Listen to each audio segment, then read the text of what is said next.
Today we're talking about Erie High School, about the consolidation and some changes that are happening, hoping families can tune in and get some questions answered. I have with me today Pam Mikowski, the Director of Career and Technical Education, Brian Polito, Superintendent, and B. Habersky, Assistant Superintendent. Thank you all for coming and talking today. I know it's been a very busy summer, so thanks for taking some time. As I said, we're just trying to get some questions answered, so if people are tuning in, they can hopefully learn about what's happening at the high school if they have students there.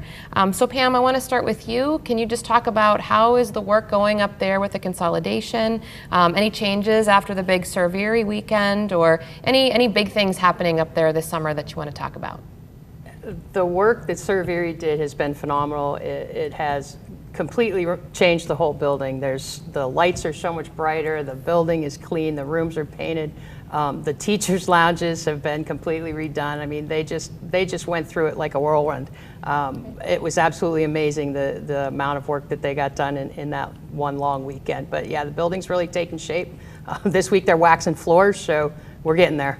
And I heard the gym floor was redone as well, right, with the new colors? Correct. The gym floor was redone in the new colors. The whole gym was painted in the new colors, so that looks fantastic. You got a nice big gold E in the middle of the floor. Great. Looks really good. Great. So students coming up students coming up in the fall, what are some things they should be thinking about? So for example, with the start time and the end time, what will that be this year at the high school? Well, with the busing situation, the students will be dropped off at 7:45 if you're taking the bus.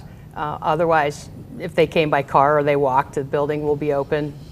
It's usually open about 7:15 or 7:30, so students will be able to get in early. Classes start at 8 o'clock and dismiss. Our schedule's over at 2:55, so that we have block schedule this year, so there'll be a A-B block schedule, which is different from last year's for the old Central kids for the new Erie High School. So there'll be 4 lunches.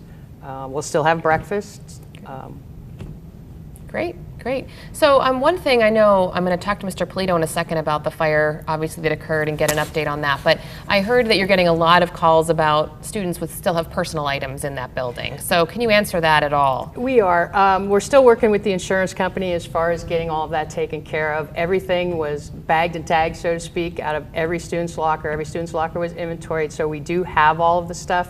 However, we still are working with the insurance company to find out if they will even allow us to return it to students because of the smoke and the soot and all the other damage that was done to the building. So if it's safe to return it, I'm sure they'll allow us to do that. But if it's not, they'll work on another solution. And you'll be in touch with families once you have an answer on that. Okay. Absolutely. And then last thing, open house at the school, August 24th. Thursday the 24th.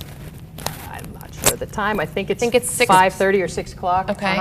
So kids could come in and get their schedules at that time, is that right? Absolutely. Okay. Come in, get your schedule, take a walk around the new building, look at all the new classrooms, meet your teachers. It'll be a lot of fun. Great, great. Well, thank you. Mr. Polito, we talked about the fire for a minute there. So tell me, is there an update on the building itself? Anything students and families can expect to be really changing as a result of the fire next year? Well, things are moving along as planned. We have most of the soot and smoke remediation done. The only thing left is really the area in C wing that was really damaged the most heavily by the fire. So it's looking really good over on that side of the building, and I think a lot of pluses came out of that. It was unfortunate to have the fire, but we do have all new lighting and ceilings in that wing. It's much brighter, had a thorough cleaning done by the remediation company, so it looks a lot better over there than it did last year. We're also moving ahead with everything we can do to get most of C wing up and running.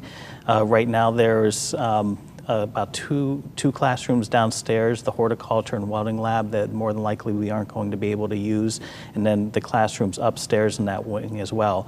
But we are obtaining some portable classrooms, and we'll have a home for everybody at the start of the school year. Okay, and can we talk about transportation for a second as well? So Ms. Mikowski talked about drop-off for the buses at 7:45. Now, new this year for the district, if you're a high school student, you can obtain a bus pass. Is that correct? That's right. Any student that lives outside a 2-mile radius of the high school now will be eligible for a free bus pass. And We had hoped to get that down to 1.5 miles, but with all the changes going on this year, EMTA just couldn't accommodate it right now. But that's one of our priorities moving forward, to get more of our students transported over the next couple of years. But right now, if you live beyond 2 miles from the high school, you'll be able to get a bus pass. That's correct. Okay.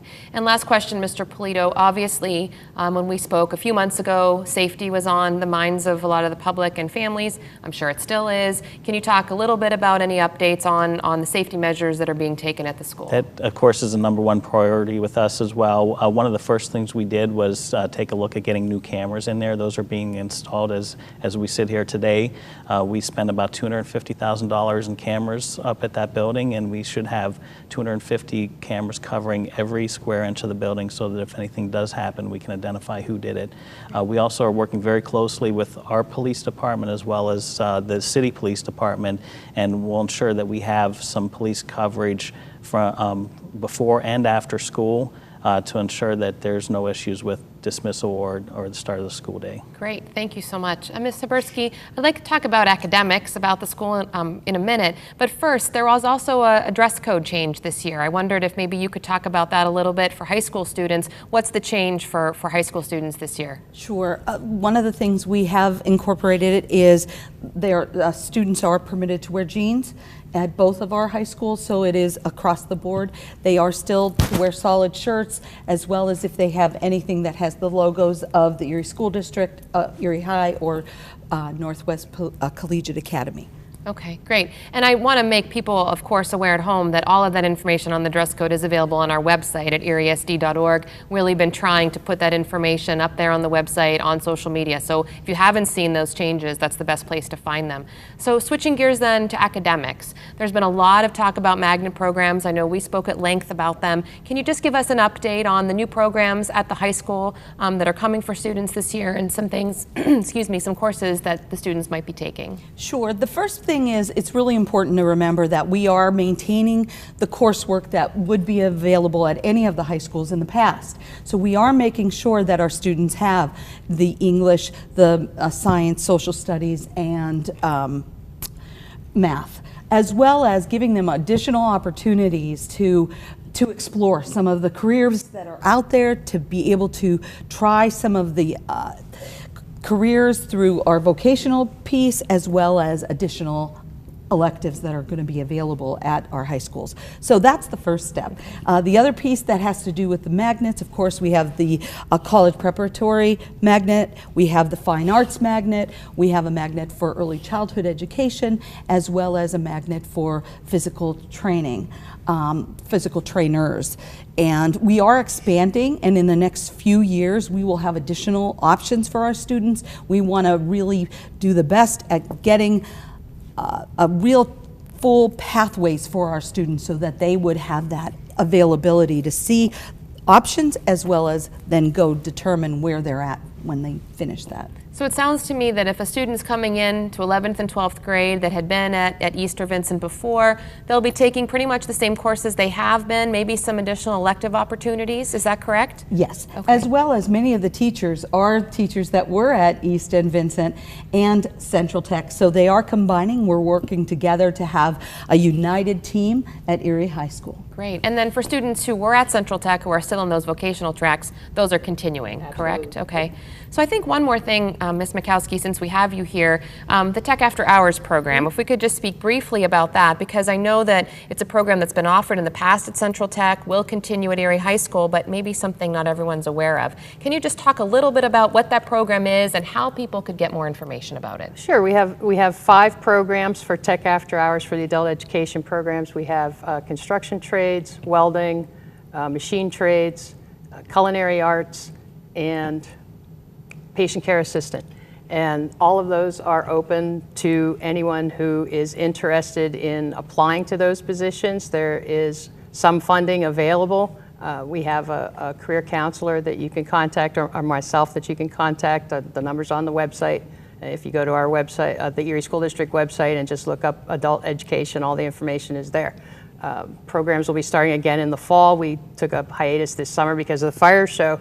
All of that will be starting up again in the fall, and we have plenty of room for people to come and take advantage of those programs. So that's adult education. So, for example, in this week before we're taping this, we heard about GE laying off a number of workers. Those adult training programs are in place at Erie High School, so perhaps some people who are out there watching right now might want to take advantage of it. And you said information on the district website. It absolutely is, and we'll have some at National Night Out on the August 1st.